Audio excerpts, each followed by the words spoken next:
there are places you visit. And then there are places that stay with you forever. Italy is not just a country. It's a feeling carved in stone, painted in light, and whispered through centuries of history. From the silent ruins of ancient empires to the golden glow of coastal sunsets. Every corner of this land tells a story older than time. Here, mountains rise like natural cathedrals in the north. Seaside villages cling to cliffs as if defying gravity. Cities breathe art, passion, and chaos all at once. This is a land shaped by emperors, artists, dreamers, and volcanoes. A place where beauty isn't hidden.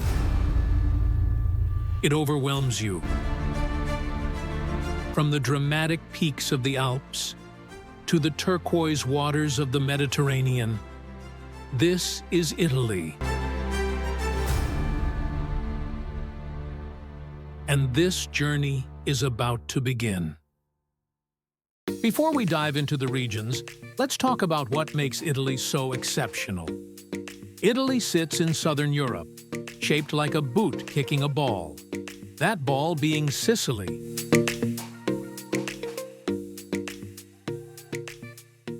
It covers about 116,000 square miles with a population of 60 million people. But here's the thing. Italy as a unified country is only 163 years old. Before 1861, it was a collection of independent kingdoms, duchies, and city-states.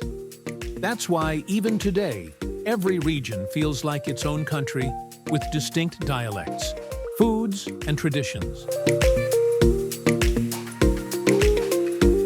Italy holds the world record for UNESCO World Heritage Sites, 58 of them.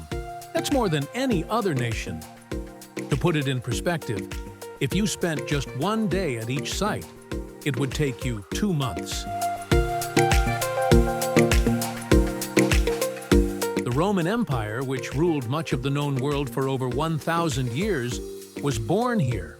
The Renaissance, the cultural movement that shaped modern Western civilization, exploded in Italian cities like Florence and Venice during the 14th to 17th centuries.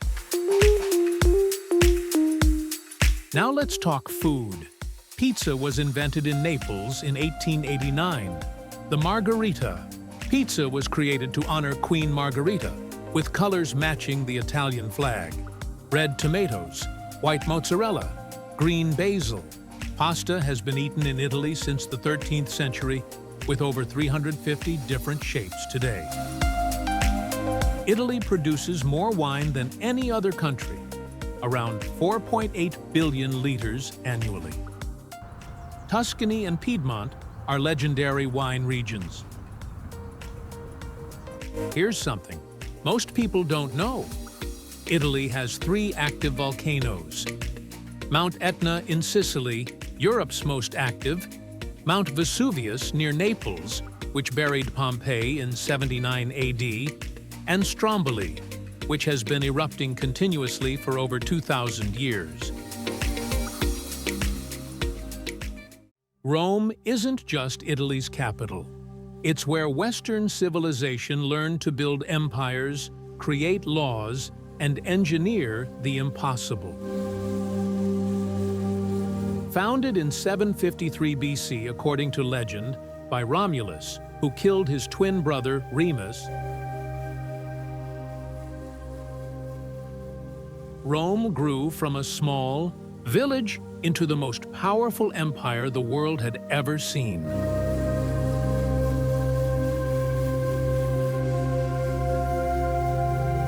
Walking through Rome today is like stepping through a 3,000-year-old time machine.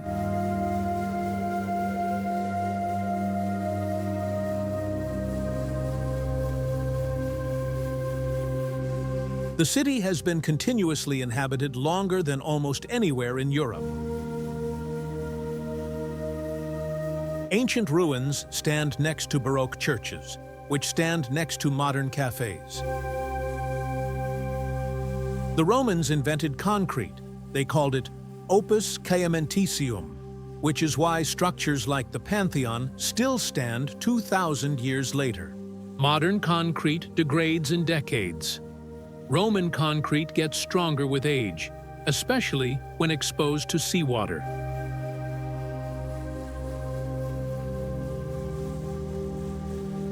Here's what blows my mind. Rome has more fountains than any city on Earth. Over 2,000. The ancient Romans built 11 aqueducts, bringing fresh water from mountain springs up to 57 miles away.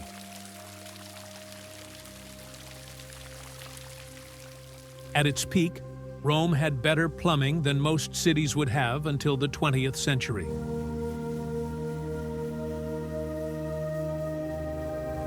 Vatican City.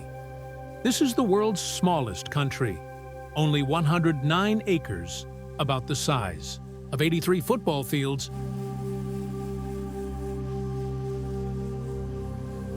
But it's the headquarters of the Catholic Church, home to the Pope, and contains some of humanity's greatest art.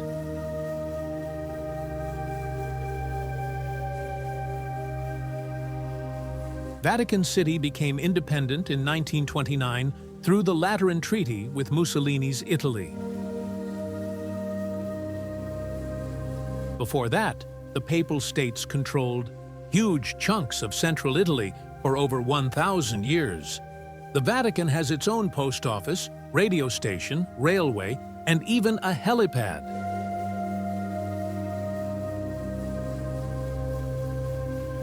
Population? Around 800 people, though only about half actually live there full-time. St. Peter's Basilica dominates the skyline. It took 120 years to build, 1506-1626, and was designed by legends like Bramante, Michelangelo, and Bernini.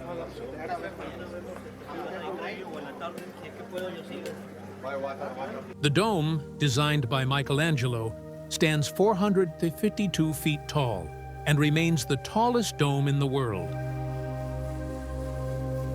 The Vatican museums contain 70,000 works of art, of which 20,000 are on display.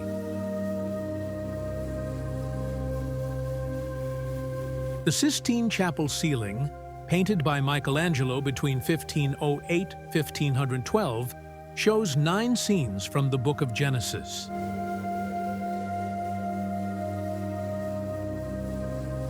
He painted it lying on his back on scaffolding, and it nearly destroyed his health. The creation of Adam, where God's finger nearly touches Adam's, is one of the most reproduced images in history. The Colosseum is Rome's most recognized symbol, and for good reason. Built between 70 to 80 AD under Emperors Vespasian and Titus, this amphitheater could hold 50,000 taurons to 80,000 spectators. It hosted gladiator fights, animal hunts, mock sea battles, they actually flooded the arena, and public executions. The engineering is mind-blowing.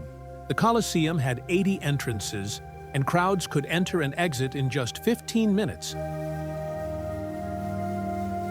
The arena floor was wooden and covered with sand, with a complex underground system of tunnels and chambers called the Hypogeum, where gladiators and animals waited before being lifted up on platforms.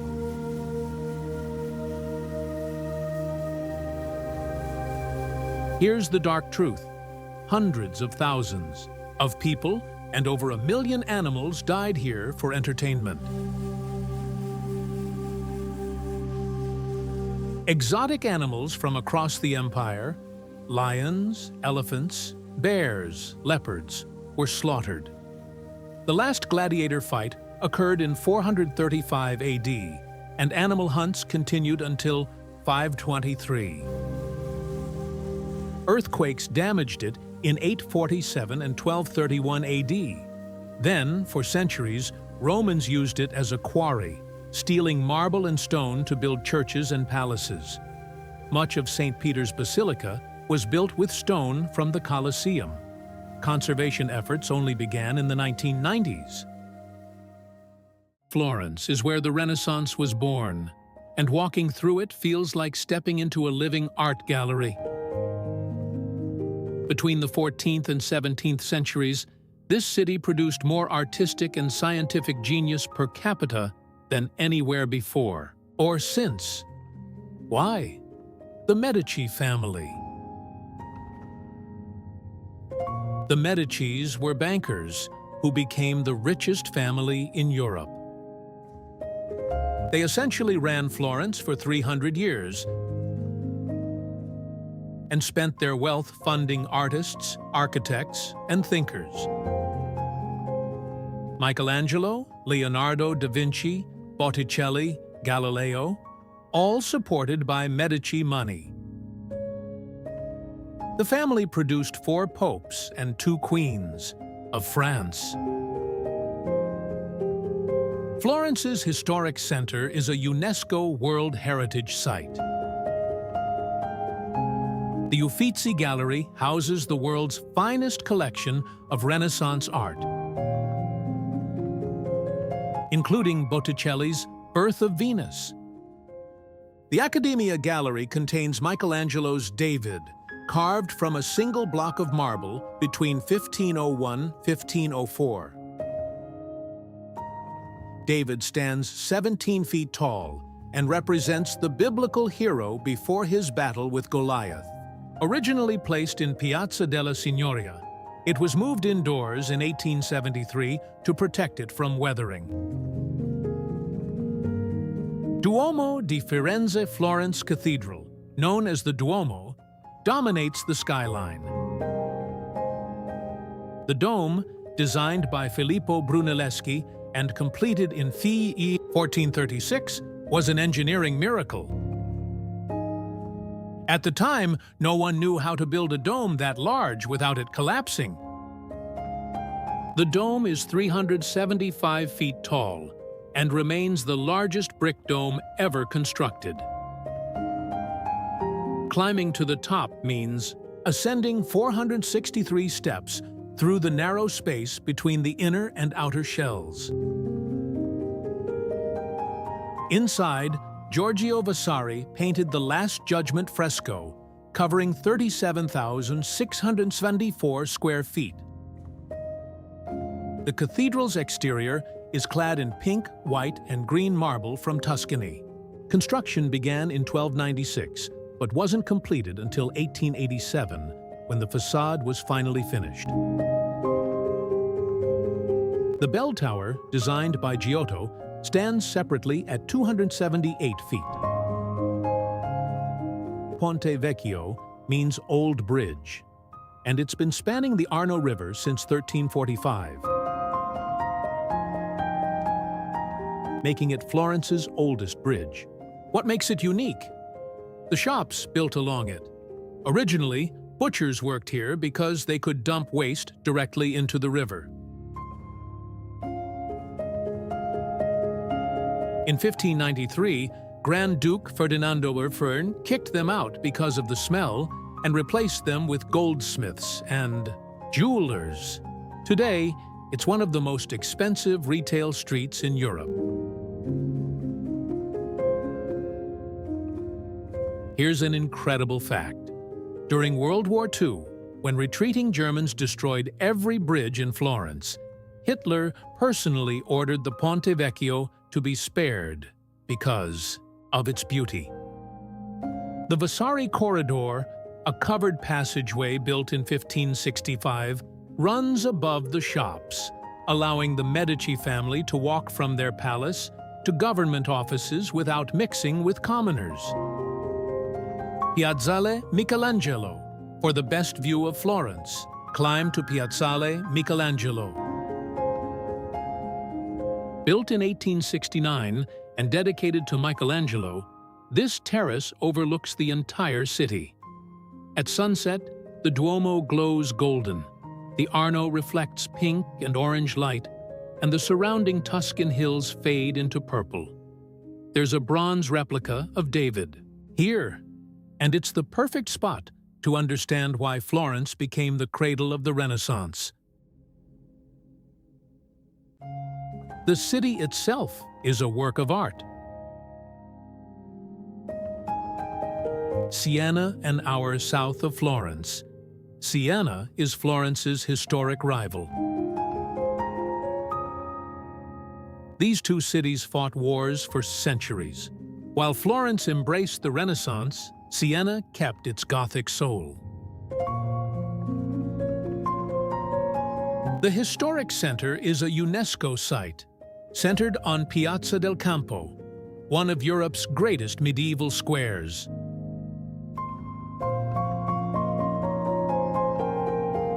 Siena Cathedral, striped in black and white marble, contains incredible art, including works by Michelangelo, Donatello, and Bernini. The floor is entirely decorated with 56 marble inlay scenes created between 1369 and 1547, usually covered to protect them and only revealed a few months each year. San Gimignano is called the medieval Manhattan. In the 12th and 13th centuries, wealthy families built 72 towers here, competing to build the tallest as symbols of power. Most Italian cities tore down their towers, but San Gimignano preserved them. The town sits on a hilltop, with panoramic views of Tuscan vineyards. It's small, you can walk across it in 10 minutes, but packed with medieval atmosphere, the historic. Center is UNESCO protected.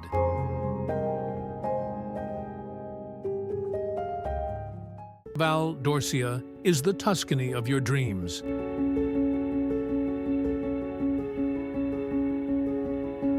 This UNESCO-protected valley in southern Tuscany features rolling hills, cypress-lined roads, medieval hilltop towns, and golden wheat fields.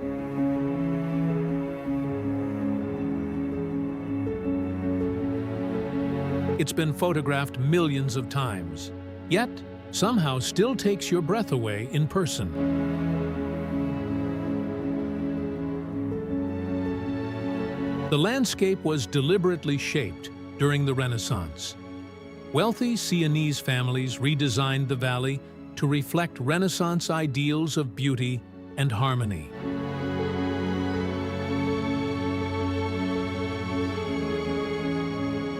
Those iconic cypress trees? Planted in rows to line roads and mark property boundaries. The farmhouses, called poderi, were positioned on hilltops for defense and better views. Montepulciano sits on a limestone ridge at 2,000 feet elevation.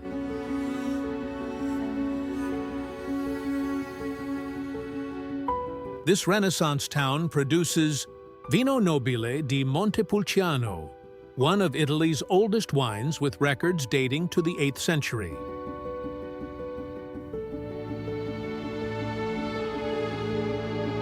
The town's main street climbs steadily upward through medieval and Renaissance palaces to Piazza Grande at the summit.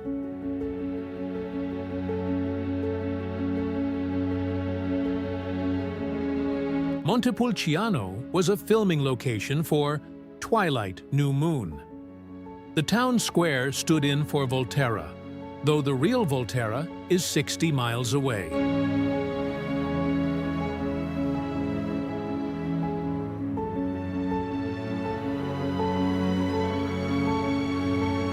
Pienza is a unique Renaissance experiment. In 1459, Pope Pius II decided to transform his birthplace from a tiny village into the ideal Renaissance city.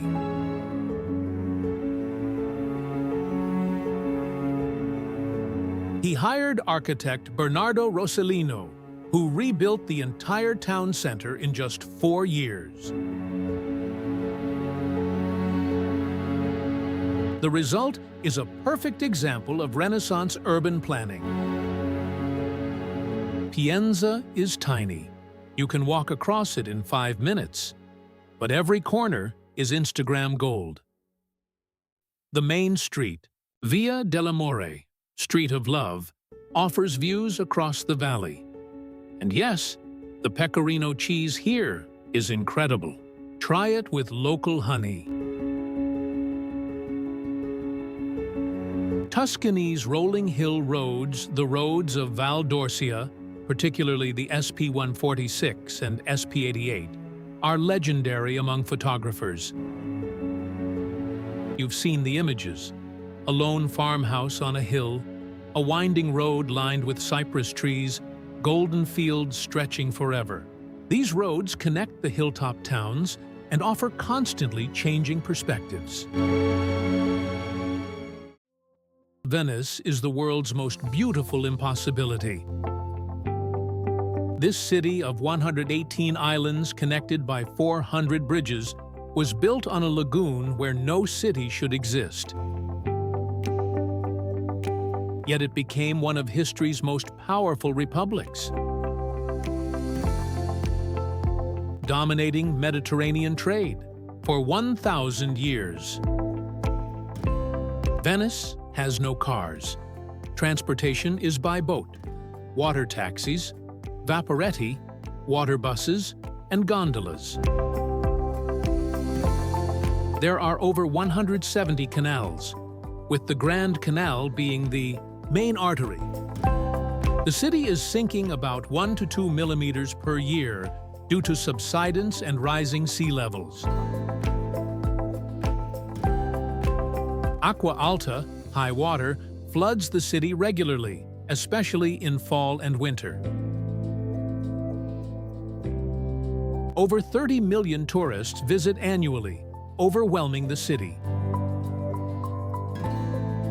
There's serious concern that Venice might become an empty museum city with no actual residents.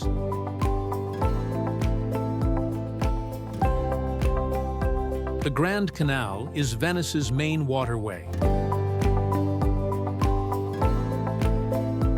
snaking through the city in a reverse S shape for 2.4 miles.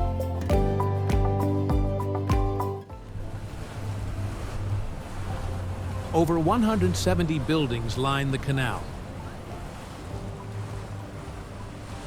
most built between the 13th and 18th centuries. Palaces display Venetian Gothic, Renaissance, and Baroque architecture. The canal ranges from 98 to 295 feet wide and reaches depths of 16 feet. The best way to experience it? Take the Vaporetto Line 1, which stops at every station and acts as a slow-motion tour. You'll pass under the Rialto Bridge and see palaces once owned by merchant princes and doges.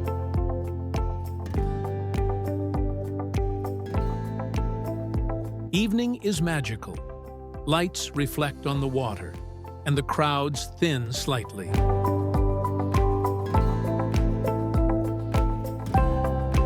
The Rialto Bridge is Venice's oldest and most famous bridge, spanning the Grand Canal. Burano sits in the Venetian lagoon, 45 minutes by Vaporetto from Venice. It's famous for 3 things: lace, seafood, and insanely colorful houses.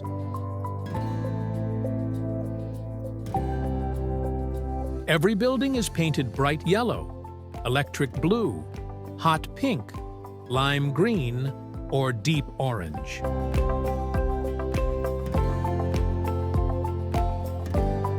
Why the colors? Legend says fishermen painted their houses bright colors, so they could recognize them through the lagoon fog when returning from sea.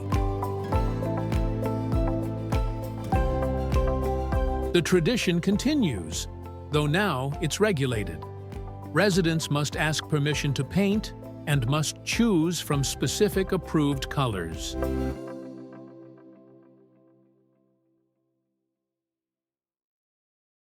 Milan is Italy's second-largest city and its economic powerhouse. While Rome has history and Florence has art, Milan has fashion, design, and business.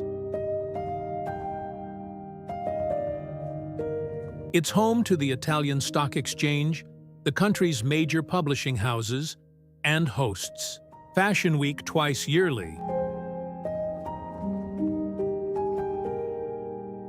But Milan has history too. It was the Western Roman Empire's capital in the 4th century.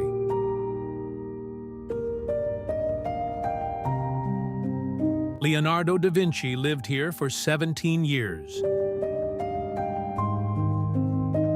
During World War II, Allied bombing destroyed much of the city, 13,000 buildings, which is why Milan mixes historic monuments with modern architecture.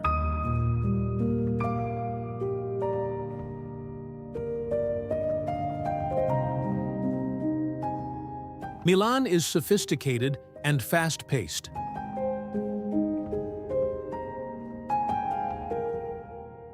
Milan Cathedral is the world's largest Gothic cathedral.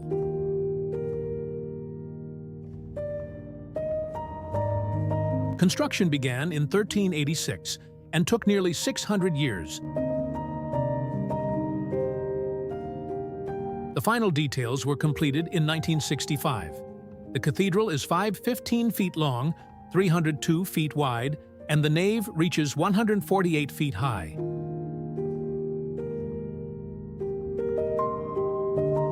The exterior features 3,400 statues, 135 spires, and 700 figures decorating the facade. The main spire reaches 354 feet and is topped with the Madonnina, a gilded bronze statue of the Virgin Mary.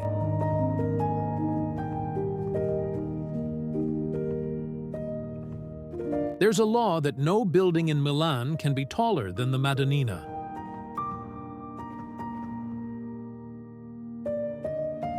The interior can hold 40,000 people. 52 massive pillars support the vaults. The stained glass windows, including some original 15th century glass, cover 215,000 square feet, among the largest collections in the world. You can climb to the rooftop terraces and walk among the spires and statues, with views across Milan, to the Alps on clear days.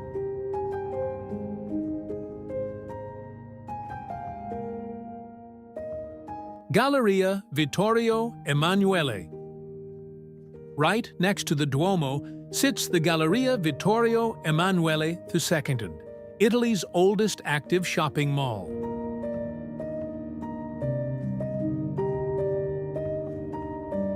Designed by Giuseppe Mengoni and completed in 1877. This glass-vaulted arcade connects Piazza del Duomo to Piazza della Scala. The Galleria houses luxury brands Prada, Gucci, Louis Vuitton, alongside historic cafes like Biffi, opened 1867. It's called Milan's drawing room because locals meet here. North of Milan, Lake Como is Italy's third largest lake and arguably its most beautiful. Shaped like an upside-down Y, the lake is surrounded by Alps and dotted with elegant villas and gardens. The rich and famous have vacationed here for centuries. George Clooney, Richard Branson, and Madonna own properties here. Lake Como formed during the last ice age, carved by glaciers.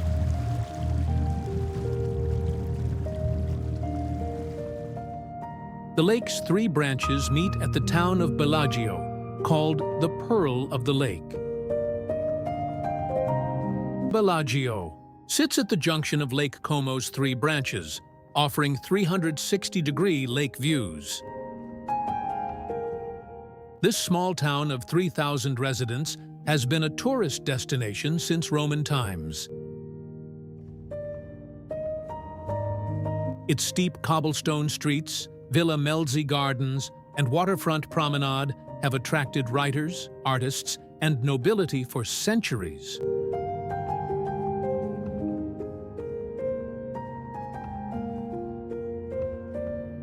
Villa Melzi Diril, built in 1808, features English-style gardens filled with azaleas, rhododendrons, and rare plants.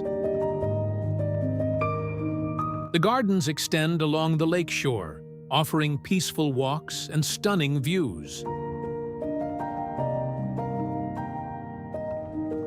Bellagio is small enough to explore in a few hours, but charming enough to keep you for days. The waterfront is lined with cafes and gelaterias. Ferries connect Bellagio to other lake towns, making it an ideal base for exploring.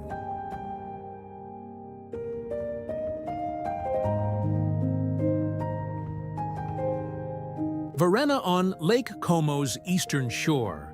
Varenna is smaller and quieter than Bellagio. This fishing village turned tourist spot retains authenticity.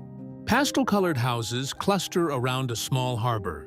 The lakeside walkway, Passeggiata degli Innamorati, Lover's Walk, is a 10-minute romantic path hugging the cliffside. Villa Monastero, originally a 12th century convent, became a private villa in the 16th century. Its botanical garden stretches along the shore for 1.2 miles, filled with exotic plants and sculptures.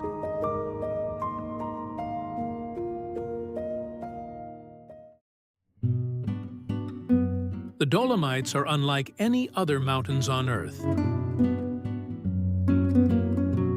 Part of the Alps, they're located in northeastern Italy, stretching across the provinces of Belluno, South Tyrol, and Trentino.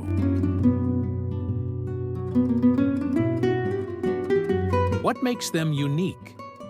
The rock itself, pale. Limestone and dolomite that formed 250 million years ago as coral reefs in a tropical sea. When the African and European tectonic plates collided, these reefs were pushed up thousands of feet, creating jagged vertical peaks that look like cathedrals of stone.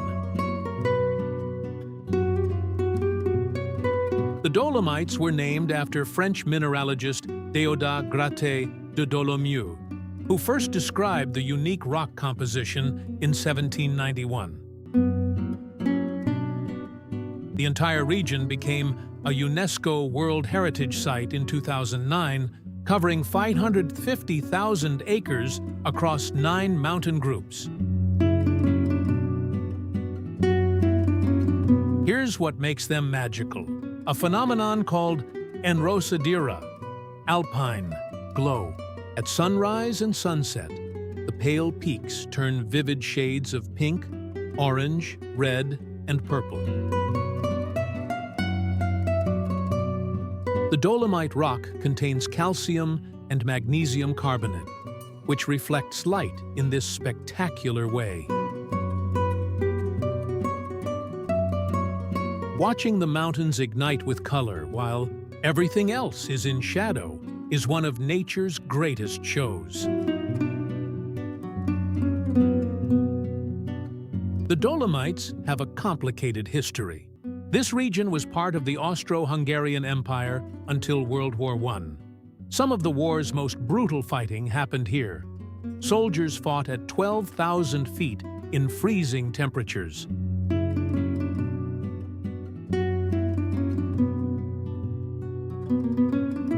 Today, the Dolomites are a paradise for hiking, climbing, skiing, and mountain biking.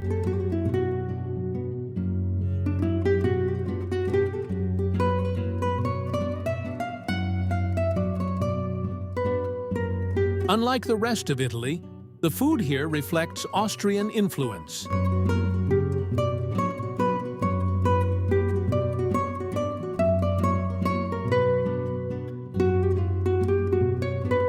Tre Cime di Lavaredo, 3 peaks of Lavaredo, are the Dolomites, most iconic formation. Three massive vertical rock towers rise to about 9,800 feet.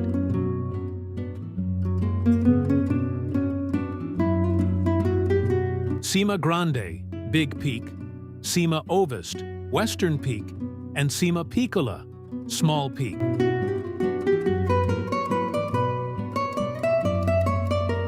The best time to visit is June through September. July and August bring crowds, so early morning or late afternoon is ideal. Sunrise here is legendary. The peaks glow red, while the valleys remain dark. Many photographers camp overnight at Rifugio Aronzo to catch the first light.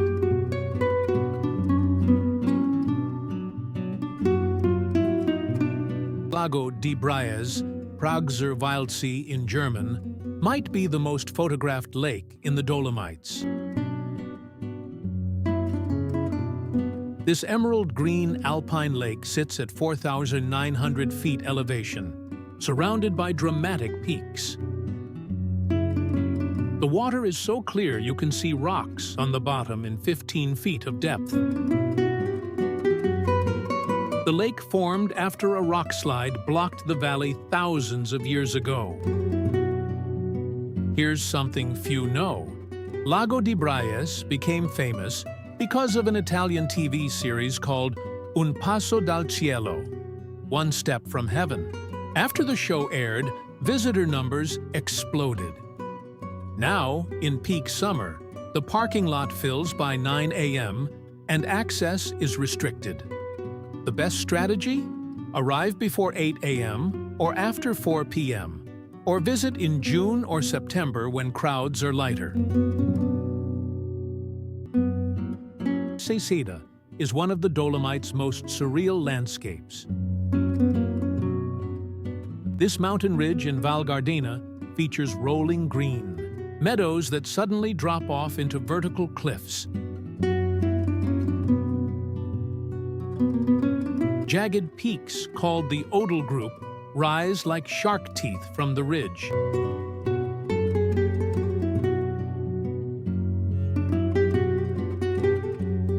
Getting there is half the experience. From the village of Ortisei, take a cable car to Florence, then another cable car to Seceda. In minutes, you've climbed from valley to mountain peak. The top station opens onto an otherworldly landscape. Smooth green slopes meeting sheer rock walls with 360-degree mountain views.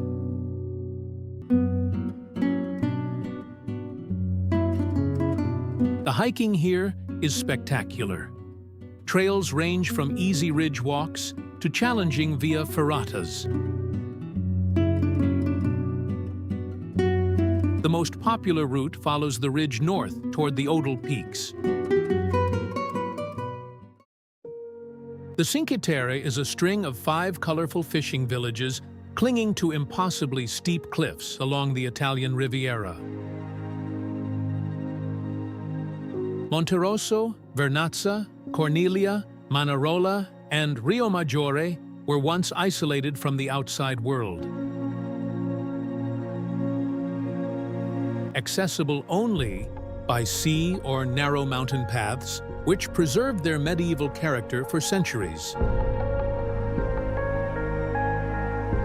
Today, trains and hiking trails connect them in minutes, but the magic remains. The pastel houses stacked vertically against the cliffs, terraced vineyards climbing behind them, and the Mediterranean stretching endlessly below.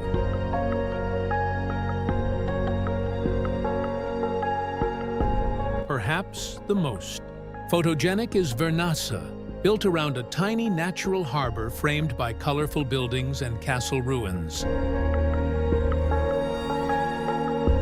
Approaching from the hiking trail above reveals one of Italy's most unforgettable views.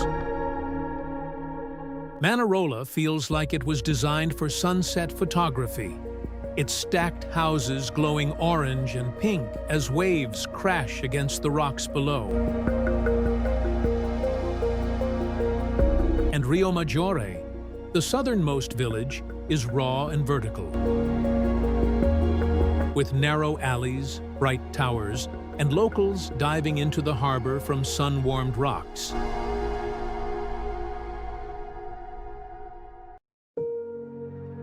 Behind the villages, centuries-old stone terraces support vineyards, producing the region's sweet schiaccatrà, wine, a reminder that Cinque Terre isn't just scenic. It's hardworking and deeply rooted in tradition. The best way to experience it isn't rushing by train, but walking the coastal trails, feeling the sea breeze, and watching how the light transforms each village from morning calm to golden evening glow.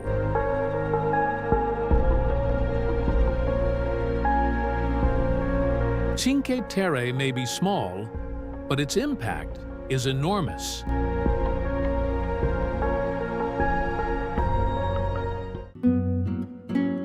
The Amalfi Coast is 25 miles of pure Mediterranean drama.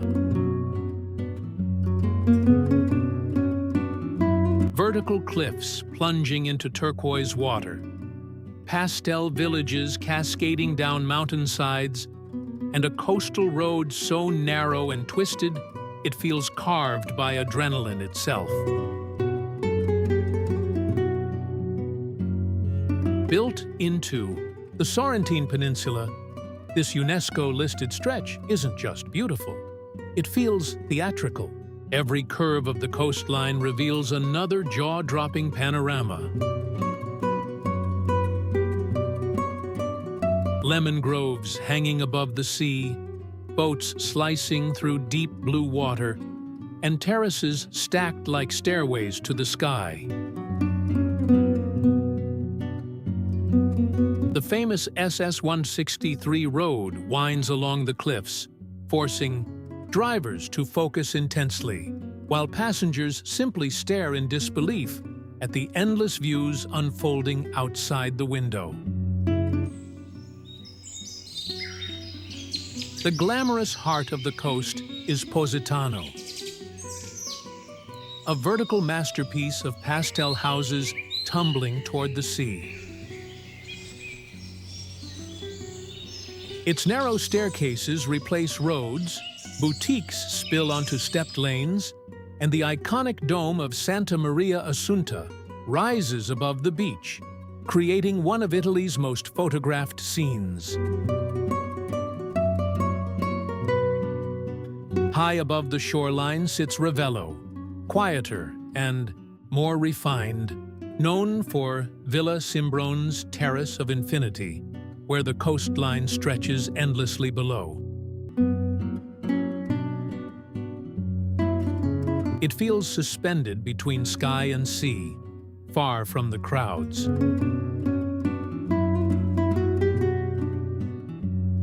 Summer brings heavy crowds and traffic.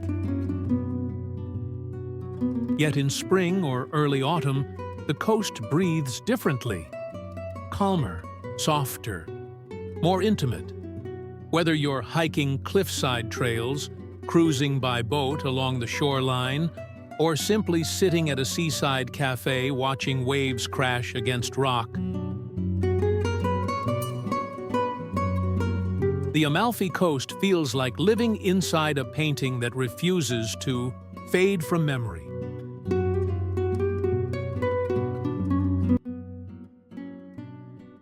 Few places in Italy feel as alive as Naples.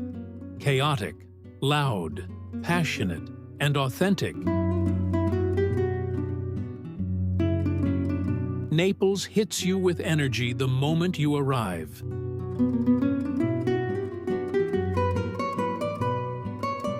Scooters weave through narrow streets. Laundry hangs overhead. Street vendors shout over espresso bars, and Mount Vesuvius looms in the distance like a silent guardian.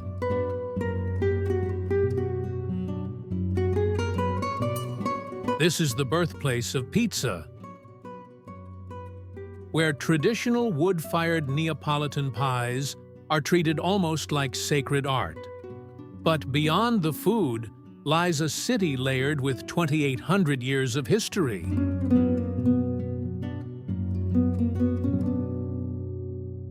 Greek origins, Roman influence, Spanish rule, each leaving marks in churches, palaces, and underground tunnels hidden beneath the streets.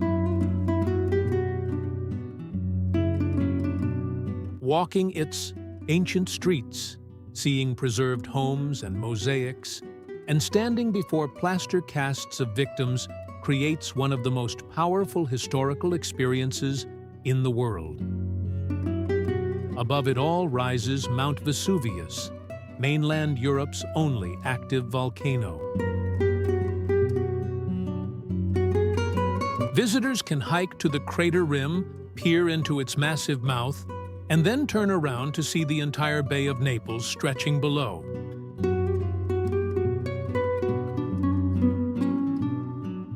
A reminder that destruction and beauty can coexist in the same landscape.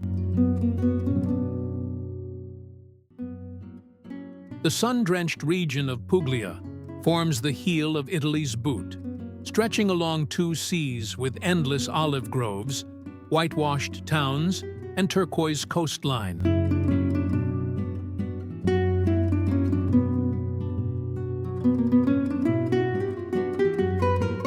Unlike Italy's more famous northern regions, Puglia feels authentic and grounded.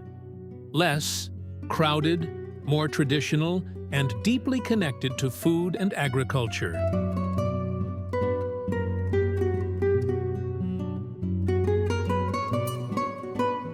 The fairy tale highlight is Alberobello, famous for its trulli, white stone houses topped with cone-shaped roofs.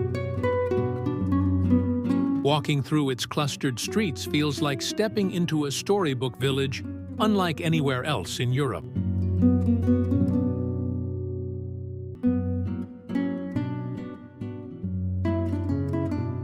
Just beyond Puglia lies Matera, one of Europe's most unique cities. Its ancient Sassi cave dwellings, carved directly into limestone cliffs, were inhabited for thousands of years before being abandoned and later reborn into boutique hotels and cultural landmarks.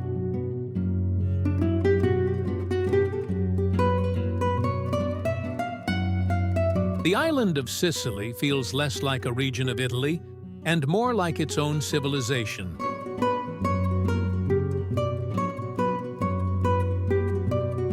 Shaped by Greeks, Romans, Arabs, Normans, and Spanish rulers, Sicily blends cultures into something completely unique.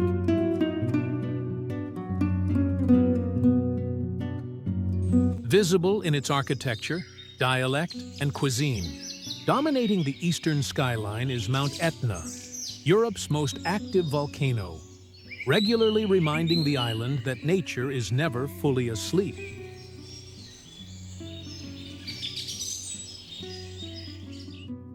Perched above the Ionian Sea, Taormina is famous for its ancient Greek theater, where Mount Etna rises dramatically in the background, one of the most breathtaking stage views in the world. Sicily is bold, dramatic, and layered with history. It's a place where ancient temples stand under volcanic shadows, where food carries Arab spices and Mediterranean freshness, and where every sunset feels like the closing scene of an epic film. This isn't just another destination, it's a world of its own. Italy isn't just a country, it's a feeling. It's mountains turning pink at sunset, villages hanging off cliffs, streets filled with espresso culture, and coastlines that look too perfect to be real.